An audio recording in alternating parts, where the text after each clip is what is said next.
What's up, guys? Welcome back to True Sound Studios. I'm Weezna. So today I'm going to show you guys how I built this studio desk. So first I'm going to get into just showing you guys a quick little computer-aided design of the actual desk so you have a better idea of why I created some of these areas, and then we'll get into the actual construction. Okay, so let's get into this build. Okay, so here is the studio desk design.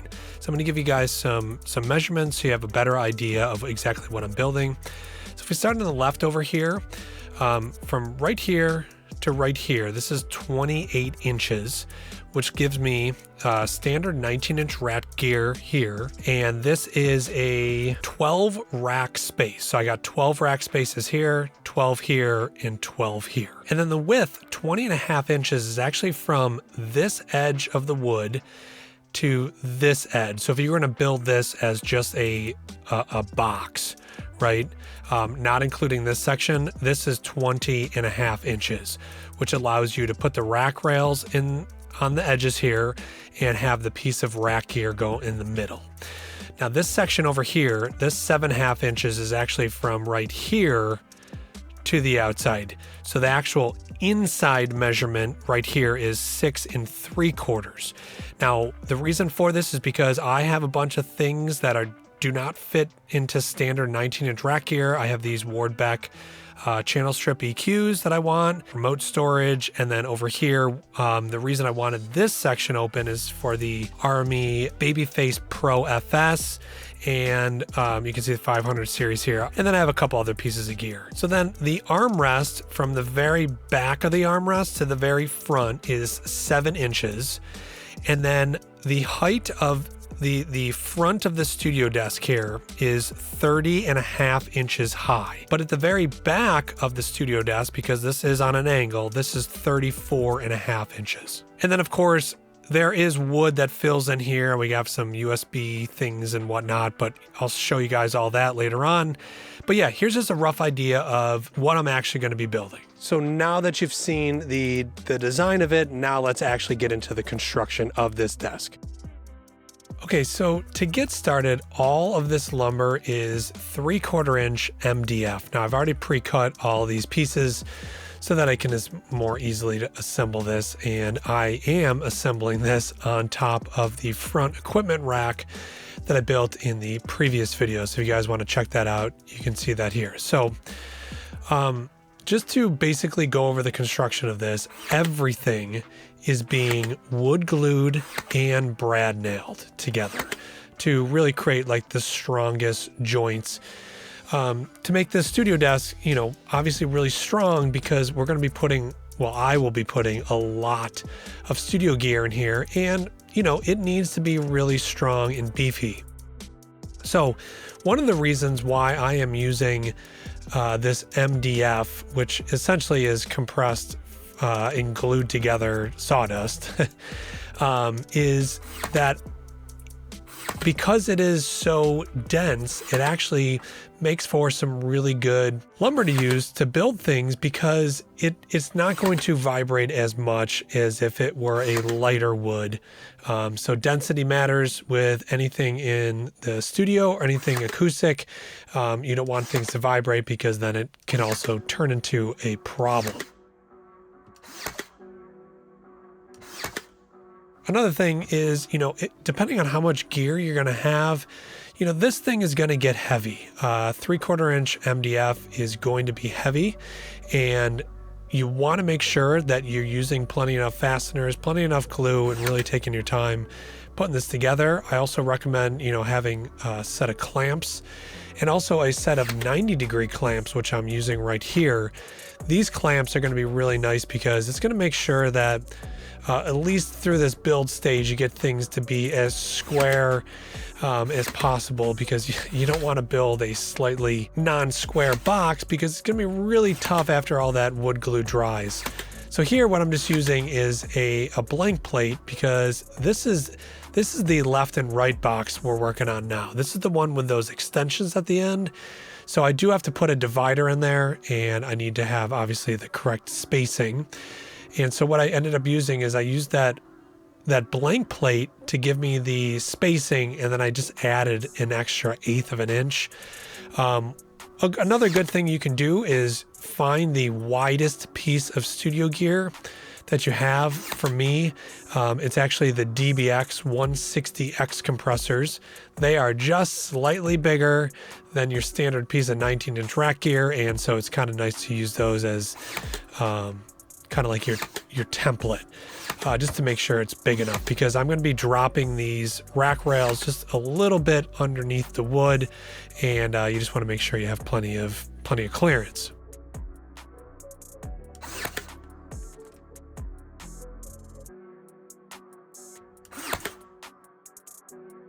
So now you can see the divider pieces in there.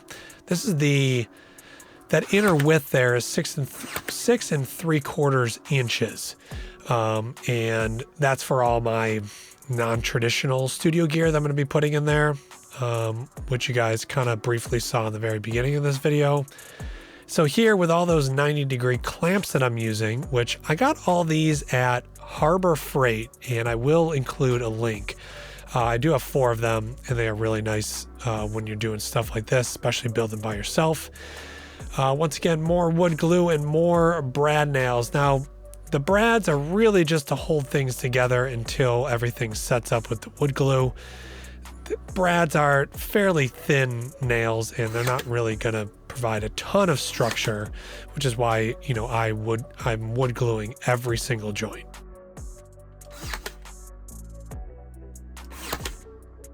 So now we have all 3 of the boxes, and roughly this is how it's going to be laid out after I get the legs up there. But you can see the left and right boxes, and then that center box. And then obviously I'll have to make some wood filler pieces to go in that like triangular shaped section. But I'm also doubling those sections as some other things that we'll see later on. So here I'm making the side legs. And I guess it would also be the center legs for this entire studio desk. Now this is 1/2-inch MDF, and that's only because I'm going to be putting 1/4-inch finished plywood on the end of it. And so that'll give me 3/4-inch thickness at the end. But you can see I was showing you that they're 90-degree bottoms, and the top is kind of including the support for the armrest, but also creating that angle that the studio desk will be on, because I don't want it to be totally flat. I didn't want it to be too crazy of a high angle. And the dimensions that I gave you in the very beginning tell you how high the front of the desk is and the back. So now I'm just clamping these legs on, so I can kind of dry fit everything and make sure it's all level. You can see the red laser level in the very front of the studio desk. So I'm making sure that this is level right from the start. And I also did actually shim the floor to make sure that the floor was level, so that I'm, you know, just leveling the entire studio desk just in case I ever bring this thing somewhere else besides this particular studio. And I'm just clamping it all together first before I put any fasteners in it to make sure that, you know, I just have everything all leveled. So now I put a bunch of screws in there. I didn't wood glue the sides only because if I ever wanted to move this, it would be too big to get out of this room. And so I did only screw it together just so I could technically just take the legs off in the very end. It would be obviously pretty difficult to do this. But just in case in the future, just a possibility I could potentially get this thing somewhat apart.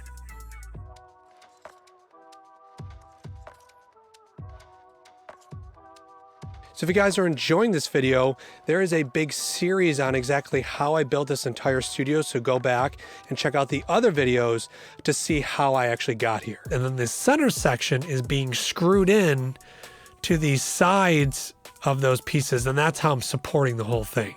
So the center doesn't actually have any legs. Its legs, I guess you would say, are the ends of the right and left panel. You can see that leg that's going down through there, and I used some 1x6 lumber to help support the back. Those pieces are all glued and nailed and screwed in.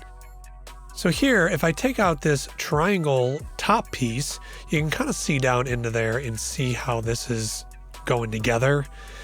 You can see the leg is to the right-hand side, and really that that piece that's running up and down, that is truly holding up the whole back side of the center section. So both of those pieces there, they are cut on a miter. It's not a perfect 90, as you can tell, but that piece is glued and screwed and nailed together because that is pretty integral to holding the back up. So now I'm just showing the, roughly where this armrest is going to go, because it will have to be done in 3 pieces. I'm using 1x8 pine for the armrest, and I will wrap that in fabric later on. So now this is kind of like a mock-up of what this armrest will be, and that is some 1x8 lumber. I think that's probably 1x6. I had to go buy some 1x8 lumber just to make it bigger, and it actually turned out to be 7 inches is the final depth. So here now I'm starting to build all these, I guess we'll call them customized shelves and customized rack enclosures for some of this non-traditional gear. So there I'm just showing that I'm putting the 500 series down, and then right above that will be this. This is the RME Babyface Pro FS. Now I use this for, not necessarily for like recording in the studio, but is the interface I use when I'm recording drum samples that are not in the studio. I use it to capture audio for some of the videos that I do. It kind of has a multi-role job. So all I got here is I'm fabricating the shelf that is going to drop the RME Babyface into the desk so that it's flush at the very end of this. And what I'm using is some 1/2-inch MDF and other 3/4 inch MDF. The 3/4 inch MDF is the stuff I'll be using for the dividers, and the 1/2 inch is to kind of make what we'll call the shelves. So here all I'm doing is I am trying to figure out the depth, the greatest depth of the baby face so that it's nice and flush. And what I'm doing here with the tape measures is making sure that it is one measurement from the front to the back. And I drew it. I drew a pencil mark on there, and then also showing the thickness of that 1/2 inch MDF, where I have to put that blocker that's going to support this shelf. And so also there, I was showing you, I made sure the brads wouldn't go through the bottom of it. And I was just ensuring that I didn't nail this thing to the top of that other rack that I'm building there. So you can see with 2 of those like dividers and the top shelf, I now have this, custom shelf for the baby face, which you can see right there. Now, the reason why it's wider is because there is connections on both sides of this as well as the top. So I did want to leave clearance for all of that. And then right here, I'm just showing that I still need to create some sort of like block of wood, which is what I ended up doing to lift the front of it up because it is slightly tapered. And so here, what I'm doing is I am creating these, I have these dividers and I want to make sure they're on a right angle. So I used a square, I drew a line so that I can make sure that these things go in and they're nice and square. I am using a clamp to get these into the right space first. Now you notice I didn't put it right over the piece of wood so that I left space for the brad nailer. Now I did not glue these just because it is kind of tough to glue this stuff, and it's only supporting a light interface, so it's not really crucial to have this extremely strong. And the brad nails are more than adequate for this. So here, this is just the little spacer that I found that works. It was just another 1/2 inch scrap of wood that I found. And there you go. That's essentially what the RME little shelf is for. So now here, these are the Ward back EQs. Now I only have 3 of them right now. I am buying a 4th. So those modules are going right here on the left side of the desk. So all I'm doing here is I'm trying to find out the depth. Once again, I want this thing to be flush with the top of my studio desk. So I'm just trying to find out, the right depth that I have to put this block of wood so that it's nice and flush with the desk. Once again, no glue on this. I am just brad nailing it in place. Once again, these modules are fairly light. Now this is the back divider / the support for these Ward Beck. And Once again, just use some 1/2 inch MDF. 3/4 inch is the divider thickness. And once again here, just kind of making sure that everything is going to fit. I like to dry fit things. I am very competent with a tape measure, but there is still nothing better than just putting the actual piece of gear in place so that I ensure that it's going to fit, because after you brad nail it or nail it in place, it's definitely difficult to move. So I left, they're the 3 EQ modules, and to show that I am leaving space for a 4th. Also made this little shelf for some remotes at the very top there. So here you can see how nice and flush those EQ modules are. And then now we are off to the triangular pieces that I finally glued and brad nailed into place, made them all nice and flush, and also cut some of the holes for some of the other things I want to install. So if you guys are enjoying this video, click that like button. So now I have installed the rack rails on all 3 of the 19-inch spaces. You can see I've just left a little space, and that is kind of just dependent on that blank plate that I put in there. I did kind of realize later on that all my gear has different thicknesses of the face plates, and so it's kind of silly to try to leave space for that.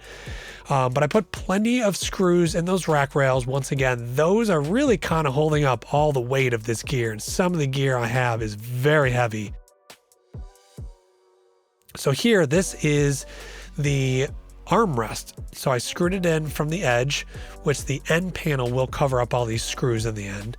I did have to cut these all at an angle.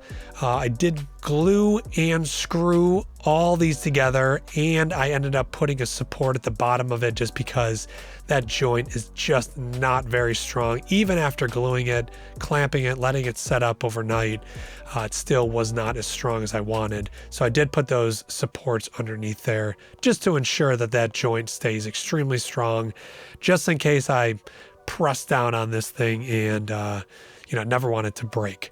And then once again, it will be wrapped in a fabric at the very end of it. So here's a close-up of this module that I bought on Amazon. I'll link this down below. It's got two outlets and 2 USB charging ports. So here, this is the other side. This is the other triangle. The black one is hooked up to the computer. And then obviously the one I just showed you with the 2 outlets and 2 charging ports will be great for, charging devices or a laptop during a session. The other side got 2 USB 3.0 connected to the computer. The white button starts up the computer, and the black button turns on and off my subwoofer. And then to the right side of the desk, that hole down there, that will be for a 4-space 500 series. Then we got the RME Babyface Pro. Right there is my iRig Pro Duo. This thing is great. It's an interface you can hook up to your phone. I use it for Instagram videos for grabbing audio right off the SSL X desk. At the very top is the Alesis Micro Limiter. Great little 3rd rack space. Once again, another piece of gear. This is a strain size, so I threw it up top there. So here, these are the legs now getting more supported. I used a 1x2, glued and nailed all that together, put a cross brace in just because that shear motion of left to right, you never want that to, be pushed or leaned against by somebody and it collapsed the whole studio desk. I put a ton of fasteners and things, but it doesn't mean it wouldn't fall over and break one day. I also did some fillers in the very back there. Once again, I have more supports that are just being glued into place to make them really strong. And then I did the most difficult part of this project was priming and painting it white. So I primed it white, and then I put a finish coat of white on there, as well as that front equipment rack. Now, because this was set up in my studio and I didn't really want to take it out of here, I couldn't spray it, which is how I normally paint this. So I painstakingly rolled it and brushed it all, but it turned out really nice. But anyways, here all I'm showing is that we have 1/2 inch MDF. I'm going to be putting in 1/4 inch plywood as the finish of this, and that'll give me my 3/4 inch thickness.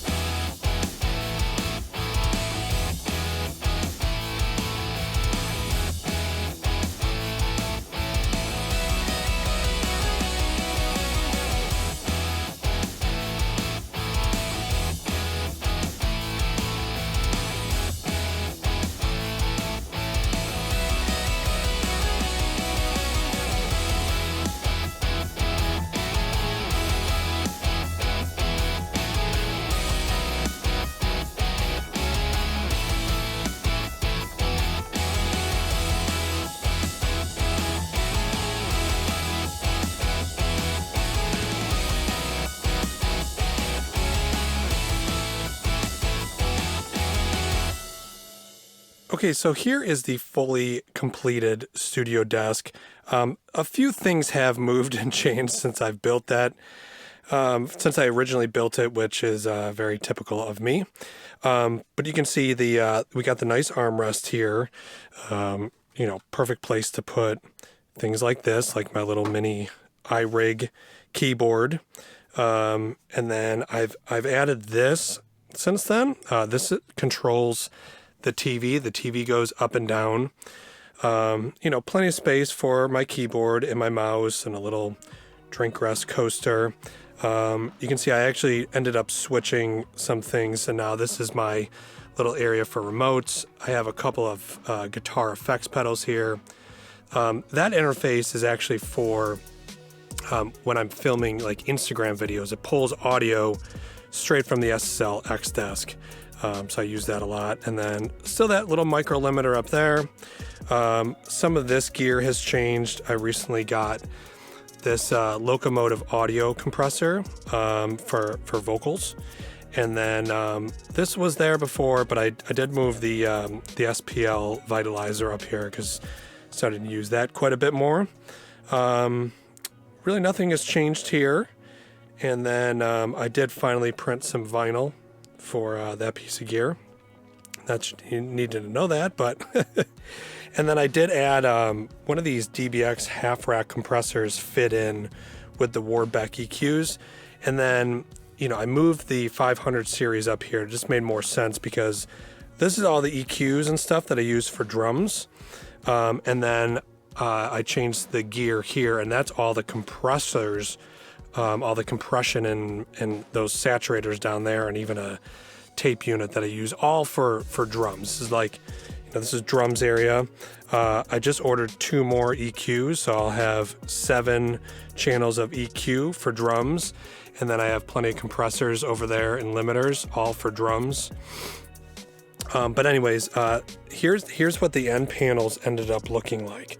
So this is the same lumber that I used up here for the front wall diffusion, and it's a 1/4-inch plywood, and I used this edge banding, which is iron-on, and so it made up 3/4 inch. The edge banding is 3/4 inch, and that's what it looks like in the end. And then got the little dog bed down there. The dog's not in there right now, but yeah, so this is the final studio desk. This is what it looks like.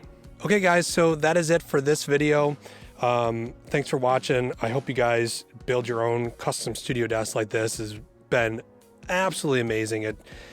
Having all this stuff in front of me is like having a giant computer screen with all the plug-in windows up.